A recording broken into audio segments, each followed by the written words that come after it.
الحمد لله نحمده ونستعينه ونستغفره ونؤمن به ونتوكل عليه ونعوذ بالله من شرور أنفسنا ومن سيئات أعمالنا من يهده الله فلا مضل له ومن يضلل فلا هادي له ونشهد أن لا إله إلا الله وحده لا شريك له ونشهد أن سيدنا ومولانا محمدا عبده ورسوله صلى الله عليه وعلى آله وأصحابه وسلم تسليما كثيرا كثيرا أما بعد فأعوذ بالله من الشيطان الرجيم بسم الله الرحمن الرحيم المنافقون والمنافقات بعضهم من بعض يأمرون بالمنكر وينهون عن المعروف ويقبضون أيديهم نسوا الله فنسيهم إن المنافقين هم الفاسقون وعد الله المنافقين والمنافقات والكفار نار جهنم خالدين فيها هي حسبهم ولعنهم الله ولهم عذاب مقيم. حضرات گرامی السلام علیکم ورحمۃ اللہ وبرکاتہ. میں نے آپ کے سامنے سورہ توبہ کی 2 آیات تلاوت کی ہیں. اللہ سے دعا اللہ مجھے قرآن و سنت کے مطابق بیان کرنے کی اور مجھے اور آپ کو سن کر عمل کی توفیق نصیب فرمائے. اللہ نے فرمایا کہ منافق مرد اور منافق عورتیں ایک دوسرے کی ہم رنگ ہیں، ایک دوسرے کے دوست ہیں، برائی کا حکم دیتے ہیں اور بلائی سے منع کرتے ہیں اور اپنے ہاتھ خیر سے روکے رکھتے ہیں.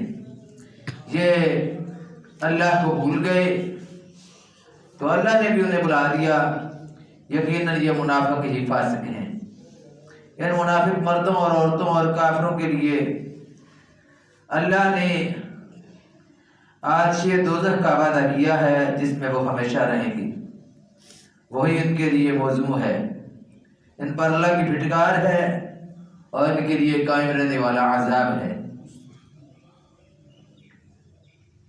حضور صلی اللہ علیہ وآلہ وسلم جب اسلامی تحریک کا کام کر رہے تھے، اسلامی جماعت کا کام کر رہے تھے، دین کے غلبے کے لیے کوششیں کر رہے تھے، صحابہ کرام قربانیاں پیش کر رہے تھے، ان میں ایک ایسا گروہ بھی موجود تھا جو منافقین تھے. ان کی ہمدردیاں اہل ایمان کے ساتھ نہیں تھی. جب کہیں بھی کوئی قربانی کا موقع آتا، جب کہیں بھی کوئی وقت اللہ کے راستے میں، مال اللہ کے راستے میں دینے کا یا اللہ کے راستے کے لیے جان دینے کا وقت آتا تو یہ اس سے گریز کرتے اور سوکھی جگہ پر پاؤں رکھتے، اپنے آپ کو بچائے رکھتے، قربانی کے تقاضے پورے کرنے سے اپنے آپ کو بچائے رکھتے. حضور صلی اللہ علیہ وآلہ وسلم پر یہ بات اس وقت کھل کر سامنے آئی جب بہت کا مارکا پیش آیا. اس وقت یہ لوگ بالکل واضح طور پر کھل کر سامنے آ گئے. عبداللہ ابن ابی جو منافقوں کا سردار تھا وہ 300-350 منافقین کو لے کر ایک طرف ہو گیا تو اس وقت واضح ہو گیا کہ یہ لوگ جو ہیں یہ پکے منافق ہیں. حضور صلی اللہ علیہ وآلہ وسلم نے بھی ان کے کچھ نشانیاں، منافقین کی کچھ نشانیاں بیان فرمائی ہیں. تو اللہ نے قرآن مجید میں جو منافقین کی یہ روش بیان فرمائی ہے کہ یہ آپس میں ایک دوسرے کے ہم رنگ ہیں، ایک دوسرے کے دوست ہیں. یہ دنیا کے تمام منافقین کے اندر خصوصیت مشترک ہے. ہر زمانے کے منافقین کے اندر یہ روش اور یہ خصوصیت مشترک ہے. ان سب کو برائی سے بڑی دلچسپی ہوتی ہے، بڑائی سے ان کو بڑی دلچسپی ہوتی ہے اور بلائی سے عداوت ہوتی ہے. کوئی شخص برا کام کرنا چاہے تو ان کی ہمدردیاں، ان کے مشورے، ان کی ہمت افزائیاں، ان کی اعانتیں، ان کی سفارشیں، ان کی تعریفیں، ان کی مدح سرائیاں اس کے ساتھ ہوتی ہیں. سب اس کے لیے وقف ہوتی. دل و جان سے خود اس برے کام میں شریک ہوں گے، دوسروں کو اس میں حصہ لینے کی ترغیب دیں گے، کرنے والے کی ہمت بڑھائیں گے، اور ان کی ہر عطا سے یہ ظاہر ہوگا کہ اس برائی کے پروان چڑھنے میں ان کو کچھ زیادہ خوشی ہے، ان کے دل کی راحت ہے، اور ان کی آنکھوں کی یہ ٹھنڈک ہے۔ برائی کے ترویج و اشاعت کرنے سے، برائی کے پھیلانے سے ان کو بڑی خوشی نصیب ہوتی ہے۔ نام کے مسلمان، جو کافر ہے وہ بالکل واضح طور پر انکار کرنے والا ہے، وہ سامنے والا دشمن ہے، بالکل واضح دشمن۔ اور جو منافقین ہیں یہ آستین کے سانپ ہیں، یہ آستین کے سانپ ہیں، یہ مسلمان معاشرے کے اندر رہتے ہیں۔ اللہ نے قرآن میں دوسری کا فرمایا نا، وَمِنَ النَّاسِ مَن يَقُولُ آمَنَّا بِاللَّهِ وَبِالْيَوْمِ الْآخِرِ وَمَا هُم بِمُؤْمِنِينَ۔ یہ کہتے ہیں ہم اللہ پر ایمان لائے اور آخرت پر ایمان لائے، لیکن وہ مومنین نہیں ہے۔ زبان سے کہتے ہیں کہ ہم اللہ پر بھی ایمان لے آئے ہیں، آخرت پر بھی ایمان لے آئے ہیں، فرمایا وَمَا هُم بِمُؤْمِنِينَ، لیکن یہ لوگ مومن نہیں ہیں۔ يُخَادِعُونَ اللَّهَ وَالَّذِينَ آمَنُوا، ایمان والوں کو اور اللہ کو دھوکہ دینے کی کوشش کرتے ہیں۔ وَمَا يَخْدَعُونَ إِلَّا أَنفُسَهُمْ وَمَا يَشْعُرُونَ، نہیں دھوکہ دیتے مگر اپنے آپ کو، وَمَا يَشْعُرُونَ، اور نہیں وہ اس کا شعور رکھتے۔ ایسے لوگ بظاہر طور پر مسلمان بنے ہوتے ہیں، لیکن اندرونی طور پر بالکل ان کی کیفیت ایسی ہوتی ہے جیسے کوئی سیب دینے کے لیے جائے نا، یا کوئی اور سبزی خریدنے کے لیے لے کر دینے کے لیے جائے تو وہ بظاہر طور پر تو دیکھے گا کہ بڑی خوبصورت ہے، بڑی پسندیدہ کر کے خریدے گا، لیکن گھر میں جب لے کر آتا ہے اس کو کاٹتا ہے تو نکلتا ہے اندر سے وہ کانا، اس کو پتہ چلتا ہے کہ یہ تو میرے ساتھ دھوکہ ہو گیا ہے۔ تو ایسے لوگ بظاہر طور پر بڑے نیک، بڑے اچھے نظر آئیں گے، لیکن اندرونہ اسلام کے لیے مخلص نہیں ہوگا۔ اسلام کے لیے اندرونہ مخلص نہیں ہے، قربانیاں دینے کے لیے اسلام کے لیے تیار نہیں، مال دینے کے لیے تیار نہیں، جی نہیں آتا، اور اسی طرح کر کے وقت بھی دین کے لیے نہیں ہے۔ حضور صلی اللہ علیہ وآلہ وسلم نے اپنی ایک حدیث میں فرمایا کہ صحیح بخاری کی حدیث ہے، فرمایا آیت المنافق ثلاث، منافق کی 3 نشانیاں ہیں۔ اذا کذب، اذا حدث کذب، جب بات کرے تو جھوٹ بولے۔ پہلی نشانی کیا ہے منافق کی؟ جب بات کرے جھوٹ بولے۔ اور یہ آپ کو معلوم ہے کہ جھوٹ کے بغیر آج کل کوئی کام ہی نہیں چلتا۔ سیاست کا کام ہے، مولوی ہے، پیر ہے، یا کوئی اور ہے، جہالت کرنے والا تاجر ہے، دودھ بیچنے والا ہے، اور جس پہاڑی کو نہ بلاتے، حالت دینے یا اور بھی بے شمار کاروبار کرنے والے قسمیں اٹھا اٹھا کر کہتے ہیں کہ ہم یہ چیز بڑی خالص آپ کو دے رہے ہیں، لیکن وہ قسمیں جھوٹی اٹھا رہے ہوتے ہیں۔ اللہ اس بات کو جانتا ہوتا ہے۔ اس لیے یہ منافقین، دھوکہ دینے والے، معاشرے کو تو دھوکہ دے سکتے ہیں، لوگوں کو دھوکہ دے سکتے ہیں، لیکن اللہ تو جانتا ہے، وہ تو علیم بذات الصدور ہے۔ اس لیے فرمایا اذا حدث کذب، جب بات کرتے ہیں جھوٹ بولتے ہیں۔ دوسری نشانی فرمائی کہ اذا وعد اخلف، جب وعدہ کرتے ہیں تو اس کو پورا نہیں کرتے۔ وعدہ کرنا، ان العہد کان مسئولا، فرمایا قرآن میں اللہ نے کہ ان وعدوں کے متعلق قیامت کے دن پوچھا جائے گا۔ جو بھی وعدے کرتے ہو، وہ جو کوئی بھی وعدہ کرنے والا ہو کسی کے ساتھ، عام آدمی سے لے کر حکومتی سطح تک، جو آدمی بھی کسی کے ساتھ کوئی وعدہ کرتا ہے وہ اس کو پورا اس کو کرنا چاہیے۔ اگر پورا نہیں کرتا تو اس کے اندر یہ دوسری نشانی نبی کریم صلی اللہ علیہ وسلم نے فرمائی ہے کہ اذا وعد اخلف، وعدہ کرے تو وعدہ خلافی کرے، بہت بڑا گناہ ہے وعدہ خلافی۔ منافق کی نشانی دوسری قرار دی۔ تیسری نشانی کیا قرار دی؟ فرمایا وَإِذَا اؤْتُمِنَ خَانَ، جب اس کے پاس امانت رکھی جائے تو اس میں خیانت کرے۔ امانت میں خیانت کرنے والا بھی، خواہ وہ نیچے والا ہو یا حکمران طبقہ سے تعلق رکھنے والا ہو، جو اس کے پاس امانتیں ہیں ان امانتوں کے اندر اگر خیانت کرے گا تو وہ بھی منافق کی نشانی ہے، یہ بھی منافق کی نشانی۔ پھر ایک اور بات فرما دی، اذا صلی، اگر جو نماز پڑھتا ہو، اگر جو نماز پڑھتا ہو، وَإِذَا صَامَ رمضان، اگر جو رمضان کے روزے رکھتا ہو، اگر وہ حج کرتا ہو، یہ سارے احکام بجا لاتا ہو، لیکن اگر 3 نشانیاں اس کے اندر موجود ہیں تو نبی کریم صلی اللہ علیہ وآلہ وسلم نے یہ بات فرما دی کہ اس کے اندر یہ منافقت کی نشانیاں ہیں، وہ منافق کی نشانیاں ہیں، اور پھر فرمایا کہ اگر ان میں سے کوئی ایک نشانی اس کے اندر پائی جاتی ہے تو اتنا اس کے اندر منافقت کا درجہ پایا جاتا ہے۔ ایک اور اس میں فرمایا کہ 4 نشانیاں ہیں، 4 نشانیاں، من کن فی منافقا خالصا، جس کے اندر یہ 4 نشانیاں ہوں گی۔ یہ بھی بخاری کی حدیث ہے، وہ حدیث نمبر 33 ہے، یہ حدیث نمبر 34 ہے، صحیح بخاری کی یہ بھی حدیث ہے۔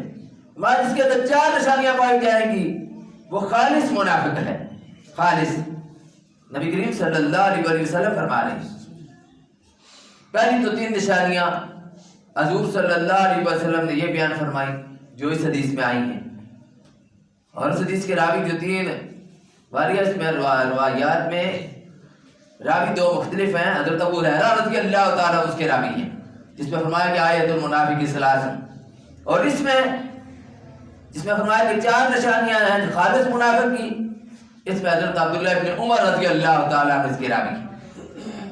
اس میں فرمایا کہ 4 نشانیاں، ایک یہ کہ جب بات کرے تو بات پر جھوٹ بولے، جھوٹا۔ آج کل لوگ اس کو فن سمجھتے ہیں جھوٹ بولنے کو۔ اللہ نے بھی قرآن مجید میں فرمایا کہ لعنت اللہ علی الکاذبین، جھوٹوں پر اللہ کی لعنت۔ حدیث کا مفہوم ہے کہ کئی میل تک فرشتہ رحمت والا دور چلا جاتا ہے اس کے جھوٹ کی بدبو سے جب آدمی جھوٹ بولتا ہے۔ ہمیں تو بدبو نہیں آتی جھوٹ کی، لیکن فرشتے کو اتنی بدبو آتی ہے جھوٹ سے کہ وہ اس سے کتنے میل دور چلا جاتا ہے۔ اللہ کی رحمت دور چلی جاتی ہے، اللہ کی لعنت قریب آ جاتی ہے، بلکہ جھوٹے پر فرمائی اللہ نے قرآن میں کہ لعنت اللہ علی الکاذبین۔ تو اتنا کبیرہ گناہ، اتنا بڑا گناہ۔ ایک صحابی حضور صلی اللہ علیہ وسلم کے پاس آئے، انہوں نے آ کر فرمایا کہ رسول اللہ صلی اللہ علیہ وسلم گناہ تو بہت سے ہیں جو چھوڑنے والے ہیں، مجھے آپ صلی اللہ علیہ وسلم ایک گناہ بتا دیں جو میں چھوڑ دوں۔ حضور صلی اللہ علیہ وسلم نے فرمایا کہ تو جھوٹ چھوڑ دے، جھوٹ بولنا چھوڑ دے۔ اب جب اس نے جھوٹ بولنا چھوڑ دیا تو بہت سے گناہ تھے جن کی طرف وہ جاتا تھا۔ ایک گناہ کی طرف جا رہا ہے، راستے میں خیال آتا ہے جب ان کی مجلس میں جاؤں گا تو کیا کہوں گا، میں یہ برا کام کر کے آیا ہوں۔ سچ بولا تو کہنا پڑے گا برا یہ کام کر کے آیا ہوں، اگر یہ بات نہ کی تو پھر جھوٹ ہو جائے گا۔ واپس آ گیا، چوری کے لیے جا رہا ہے، پھر زنا کے لیے جا رہا ہے، جو بھی برائی کے لیے جاتا ہے، جس برائی کے لیے جاتا ہے واپس آ جاتا ہے تو ایک جھوٹ نے اس کی ساری برائی کے دروازے بند کر دیے۔ سب برائی کی جڑ کیا ہے؟ الکذب یہلک، جھوٹ انسان کو ہلاک کر دیتا ہے۔ ویسے تو جھوٹا آدمی بڑا ہوشیار سمجھا جاتا ہے نا، کہ بڑا ہوشیار ہے، بڑا فنکار ہے، جو بھینس وغیرہ بیچتی ہو یا کوئی اور کاروبار کرنا ہو تو اس میں بڑا ماہر ہے۔ لیکن الکذب یہلک، جھوٹ انسان کو ہلاک کر دیتا ہے، اس کے ایمان کا بیڑا غرق کر دیتا ہے، اس کو تباہی اور بربادی کے دانے پر پہنچا دیتا ہے ایمانی لحاظ سے۔ تو یہ اس کی دوسری صفت ہے۔ پہلی صفت کیا ہے؟ جھوٹ۔ دوسری صفت ہے امانت میں خیانت۔ لا دین لمن لا امانت لہ، فرمایا جس کے اندر امانت کا پاس اس کا کوئی دین نہیں۔ یہ آپ صلی اللہ علیہ وسلم اپنے خطبوں میں عام طور پر فرمایا کرتے تھے، جس کے اندر امانت کا پاس اس کا کوئی دین۔ امانت داری ہر ایک آدمی کے اندر، عام آدمی ہو، رعایا میں سے ہو یا حکمرانوں میں سے ہو، امانت داری مسلمان معاشرے کی پہچان ہے، اور منافقین کی علامت اور نشانی ہے کہ وہ امانت داری نہیں کرتے، وہ امانت میں خیانت کرتے ہیں، جو بھی مانتے ہیں ان کے پاس ان میں خیانت کرتے ہیں۔ تو تیسری نشانی کیا فرمائی؟ پہلی جھوٹ بولنا، دوسرا وعدہ خلافی کرنا۔ وعدہ خلافی بہت بڑا گناہ ہے، یہ بھی آپ نے فرمایا کہ لا ایمان لمن لا عہد لہ، جو وعدہ پورا نہیں کرتا اس کا کوئی ایمان نہیں۔ وعدہ پورا کرنا بھی ایمان کی نشانی، اور وعدہ پورا نہ کرنا، وعدہ خلافی کرنا، حضور نے فرمایا کہ یہ منافق کی نشانی۔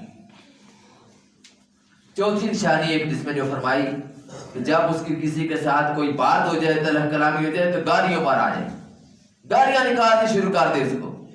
یہ حضور صلی اللہ علیہ وسلم نے چوتھی نشانی بیان فرمایا کہ اربع من کننا خالصا منافقا، جس آدمی کے اندر یہ چار چیزیں پائی جائیں، چار نشانیاں پائی جائیں، وہ پکا منافق ہے۔ فرمایا کہ ان میں سے اگر ایک ہے تو پھر اس کے اندر اتنا ہی منافقت کا درجہ ہے، اس کو وہ دور کرنے کی کوشش کرنی چاہیے۔ ان آیات میں اللہ تعالیٰ نے منافقین کی دوستی کے متعلق فرمایا کہ یہ آپس میں بڑے پکے دوست ہوتے ہیں، بڑی پکی ان کی یاری ہوتی ہے، ایک دوسرے کی ہم نوا، ایک دوسرے کے لیے ہمدردیوں میں، سرگرمیوں میں باہم مشترک ہیں۔ اور فرمایا کہ یأمرون بالمنکر، برائیوں کا حکم دیتے ہیں۔ ایمان والوں کی صفت بیان فرمائی کہ وہ نیکیوں کا حکم دیتے ہیں۔ کیا صفت بیان فرمائی؟ یأمرون بالمنکر، برائیوں کا حکم دیتے ہیں۔ فرمایا وینہون عن المعروف، بلائیوں سے روکتے ہیں، نیک کاموں سے روکتے ہیں، برے کاموں کا حکم دیتے ہیں۔ فرمایا ویقبضون ایدیہم، اور اپنے ہاتھ خیر سے روکے رکھتے ہیں، اللہ کے راستے میں مال خرچ کرنے سے روکتے ہیں، اپنے ہاتھ بھی اور دوسروں کو بھی روکتے ہیں کہ وہ بھی اللہ کے راستے میں مال خرچ نہ کریں۔ اگر خرچ کریں بھی زیادہ کریں تو یار تھوڑا کر، خیر ہے، کافی ہے، بہت سارا کرنا، بہترے خرچ کرنا چاہیے اللہ کے راستے میں۔ یہ بھی منافقین کا کام ہے کہ وہ خیر کے کاموں میں اللہ کے مال کو اللہ کے راستے میں خرچ نہیں کرتے، تو یہ بھی ان کی ایک علامت اور نشانی ہے۔ ان کا دل دکھتا ہے جب کوئی دوسرا بھی خرچ کرے نیکی کے کاموں پر، دین کی اشاعت پر، اقامت دین پر، دین کے غلبے پر جو بھی رقم خرچ کی جائے فی سبیل اللہ ہے، اور فی سبیل اللہ جب خرچ کی جائے تو ان کو تکلیف ہوتی ہے، کیونکہ وہ اسلام کے ساتھ مخلص نہیں ہے، اسلام کے ساتھ مخلص نہیں ہے، اندرونی طور پر اسلام کے ساتھ نہیں ہے، مسلمان معاشرے میں رہ رہے ہیں، مسلمانوں کے ساتھ ہیں۔ یہی کیفیت ہوگی جب وہ صراط پر سے یہ لوگ گزریں گے تو ان کے آگے بھی اندھیرا ہوگا، ان کے پیچھے بھی اندھیرا ہوگا۔ اہل ایمان، مخلص اہل ایمان، وہ تو بجلی کی تیز رفتار کے ساتھ گزر جائیں گے، ان کو معلوم بھی نہیں ہوگا کہ نیچے جہنم ہے، معلوم بھی نہیں ہوگا ان کو، وہ اتنی تیز رفتاری کے ساتھ اس کے اوپر سے گزر جائیں گے۔ لیکن منافقین وہ وہاں پر بھی پھنسے رہیں گے۔ حضور صلی اللہ علیہ وآلہ وسلم نے منافقین کی علامتیں حدیث میں بیان فرمائی، اللہ نے قرآن میں فرمایا، پھر فرمایا بشر المنافقین بان لهم عذابا علیما، منافقین کو خوشخبری اس بات کی دے دو کہ ان کے لیے دردناک عذاب ہے۔ الذین یتخذون الکافرین اولیاء من دون المؤمنین، یہ مؤمنین کو چھوڑ کر کفار کے ساتھ اپنی دوستیاں رکھتے ہیں، زیادہ ہمدردیاں، زیادہ دوستیاں ان کی کفار کے ساتھ ہیں، اہل ایمان کے ساتھ نہیں ہیں۔ فرمایا کہ یہ جب اللہ کا ذکر کرتے ہیں تو کام ہی کرتے ہیں، وَإِذَا قَامُوا إِلَى الصَّلَاةِ قَامُوا كُسَالَىٰ، نماز کے لیے آتے ہیں تو کسمساتے ہوئے آتے ہیں، بدے بدائے آتے ہیں۔ وَإِذَا قَامُوا إِلَى الصَّلَاةِ قَامُوا كُسَالَىٰ يُرَاءُونَ النَّاسَ وَلَا يَذْكُرُونَ اللَّهَ إِلَّا قَلِيلًا، آتے بھی ہیں تو لوگوں کو دکھانے کے لیے آتے ہیں، یُرَاءُونَ النَّاسَ، لوگوں کو دکھانے کے لیے آتے ہیں، اور ذکر بھی اللہ کا بہت کم کرتے ہیں۔ مذبذبین بین ذلک لا الہ الا ولا الہ الا، مذبذبین، تذبذب کی کیفیت ہے، بے چین ہیں، لا الہ الا ولا الہ الا، نہ ان کی طرف نہ ان کی طرف، نہ اہل ایمان کی طرف نہ ہی کفار کی طرف، درمیان درمیان، ڈاماڈول، یہ کیفیت ان کی اللہ نے قرآن میں بیان فرمائی۔ قرآن میں پہلے پارے کے شروع میں بھی منافقین کے متعلق اللہ تعالیٰ نے فرمایا تھا کہ یہ ایمان والوں کو اور اللہ کو دھوکہ دینے کی کوشش کرتے ہیں، لیکن اپنے آپ کو دھوکہ دے رہے ہیں۔ وہ سمجھتے ہیں جو ہم چال بازیاں کر رہے ہیں، مکر و فریب کر رہے ہیں، اہل ایمان کے ساتھ جو ہم دھوکہ بازی کر رہے ہیں، یہ ہم ان کو دھوکہ دے رہے ہیں، ان کو دھوکہ دے رہے ہیں، یا اللہ کو دھوکہ دے رہے ہیں۔ لیکن اللہ فرما رہے ہیں کہ ہمیں دھوکہ نہیں دیتے، اہل ایمان کو دھوکہ نہیں دیتے، یہ اپنے آپ کو دھوکہ دیتے ہیں، اپنے ایمان کا بیڑا غرق کر رہے ہیں، اپنی آخرت کو برباد کر رہے ہیں۔ دنیا کی زندگی میں تو یہ بڑے تیز نکل آئیں گے کہ بڑے تیز ہیں، بڑے ہوشیار ہیں، بڑے عقلمند ہیں، لیکن آخرت ان کی تباہ اور برباد ہو جائیں گی۔ اس لیے یہ جو صفات ہیں منافقین کی، ہر ایک آدمی کو اپنا جائزہ لینا چاہیے، ان سے بچنے کی کوشش کرنی چاہیے۔ ہمارا مسلمان معاشرہ ہے اور یہ معاشرہ تباہی اور بربادی کے دانے پر پہنچ چکا ہے۔ یہ تین چیزیں اگر مسلمان چھوڑ دیں اور ایک حدیث کے مطابق چار چیزیں چھوڑ دیں تو یہ چار منافقین کی علامات یہ 3 منافقین کے علامات، ان کو اگر چھوڑ دیا جائے معاشرے کے اندر امن سکون آ سکتا ہے۔ پہلی چیز ہے جھوٹ۔ دوسرا کیا فرمایا نبی کریم صلی اللہ علیہ وسلم نے؟ پہلے فرمایا کہ اذا حدث کذب، بات کرے تو جھوٹ بولے۔ دوسرا فرمایا کہ اذا وعد اخلف، وعدہ کرے تو وعدہ خلافی کرے۔ تیسرا فرمایا کہ اذا اؤتمن خان، جب امانت اس کے پاس رکھی جائے اس میں خیانت کرے۔ چوتھا فرمایا کہ جب مسلمان کسی کے ساتھ اس کی کوئی بات تیز ہو جائے، کوئی طلب کلامی ہو جائے تو گالیوں پر آ جائے۔ یہ 4 باتیں نبی کریم صلی اللہ علیہ وسلم نے حدیث میں فرمائی ہیں۔ ہر ایک آدمی کو اپنا احتساب کرنا چاہیے، جائزہ لینا چاہیے کہ میرے اندر یہ 4 چیزیں اگر موجود ہیں تو ان کو میں ختم کرنے کی کوشش کروں۔ حضور صلی اللہ علیہ وسلم کے صحابہ کی کیفیت اس طرح تھی، ان میں سے کوئی بھی نہیں یہ سمجھتا تھا کہ میں بڑا پکا مومن ہوں۔ یہ بھی بڑی غلط فہمی ہے، یہ بھی نہیں سمجھنا چاہیے کہ میں بڑا پکا مومن ہوں۔ حضرت ابوبکر صدیق رضی اللہ تعالیٰ عنہ آ رہے تھے، حضرت حنظلہ رضی اللہ تعالیٰ ملے۔ حضرت حنظلہ رضی اللہ تعالیٰ وہ شخصیت ہے جن کو فرشتوں نے غسل دیا تھا۔ سہاگ رات میں اٹھ کر جہاد فی سبیل اللہ کے لیے چلے گئے نبی کریم صلی اللہ علیہ وسلم کے حکم پر، تو ان کو فرشتوں نے غسل دیا تھا جب وہ شہید ہو گئے تھے۔ وہ جب ملے حضرت ابوبکر صدیق رضی اللہ عنہ سے تو انہوں نے کہا کہ ابوبکر حنظلہ منافق ہو گیا ہے۔ ان کا بھی کیا بات ہو گئی؟ ان کا آپ نبی کریم صلی اللہ علیہ وسلم مجلس میں جاتے ہیں، وہاں پر جنت دوزخ کی باتیں ہوتی ہیں، ہمارے ایمان کی کیفیت وہاں پر اور ہوتی ہے۔ جب ہم واپس آ جاتے ہیں اپنے گھروں کے کام کاج میں شروع ہو جاتے ہیں، ہمارے ایمان کی کیفیت بدل جاتی ہے۔ اور ابوبکر صدیق رضی اللہ عنہ نے فرمایا کہ یہ تو کیفیت میری بھی ہو جاتی ہے۔ دونوں چلے گئے نبی کریم صلی اللہ علیہ وسلم کے پاس، بارگاہ رسالت میں دونوں چلے گئے، جا کر حضور صلی اللہ علیہ وسلم کے سامنے معاملہ پیش کیا، بات کی۔ آپ صلی اللہ علیہ وسلم نے فرمایا کہ یہ منافقت کی بات نہیں ہے، ایسی کیفیت تو ہر ایک آدمی کے اندر ہوتی ہے، یہ دل کی کیفیت اس طرح کی ہو جاتی ہے۔ اگر تمہاری کیفیت وہ ہو جائے جو بارگاہ رسالت میں جنت اور جہنم کی باتیں کرنے کے دوران ہوتی ہے، اس سے اگر تمہاری کیفیت بھی ہو جائے تو فرشتے بستر پر تمہارے ساتھ مصافحہ کریں، فرشتے بستر پر تمہارے ساتھ مصافحہ کریں اگر تمہاری وہ کیفیت ہو جائے۔ اس لیے صحابہ اکرام کو بھی اپنی جانچ پڑتال وہ کرتے تھے، اپنا محاسبہ کرتے تھے، حالانکہ وہ تو جلدی لوگ تھے، ان کے بارے میں تو کوئی شک بھی نہیں کر سکتا۔ ہمیں بھی کوشش کرنی چاہیے اپنے جائزہ احتساب کریں، اپنے آپ کو درست کرنے کی کوشش کریں۔ اللہ پاک فرمائے منافقت سے، منافقت بہت بری چیز ہے۔ ان المنافقین فی الدرک الاسفل من النار، اللہ نے فرمایا کہ منافقین جہنم کے سب سے نچلے درجے میں ڈالے جائیں گے۔ اللہ ہمیں اس سے بچائے اور اللہ تعالیٰ ہمیں سیدھے راستے کی توفیق نصیب فرمائے۔ وآخر دعوانا الحمدللہ رب العالمین۔